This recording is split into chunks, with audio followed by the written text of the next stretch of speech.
Masya Allah, hadirin yang berbahagia, diawali dengan Bismillahirrahmanirrahim.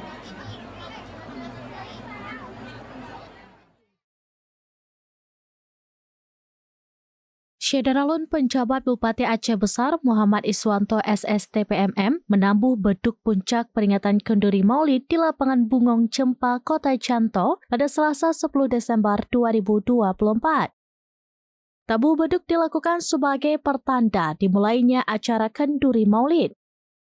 Sebelumnya, Iswanto bersama unsur Forkopimda dan Sekda Aceh Besar menyerahkan santunan kepada 92 anak yatim, di mana 92 anak yatim tersebut merupakan utusan dari 23 kecamatan dalam lingkup wilayah Aceh Besar. Kenduri Maulid ini turut dihadiri ribuan masyarakat yang berasal dari berbagai kecamatan dan kampung setempat.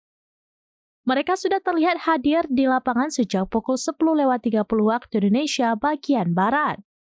Sebelum menikmati hidangan Maulid, masyarakat juga disajikan lantunan zikir Maulid dan haflah Al-Quran oleh tim Baitul Quran binaan Takdir Feriza.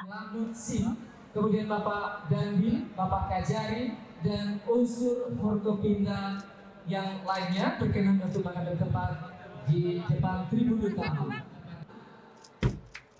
Masya Allah, hadirin yang berbahagia, diawali dengan Bismillahirrahmanirrahim. Dari Aceh Besar, Henry, Serambinews.com. Oleh pemerintah Kabupaten Aceh Besar, insya Allah senantiasa kita diberkati.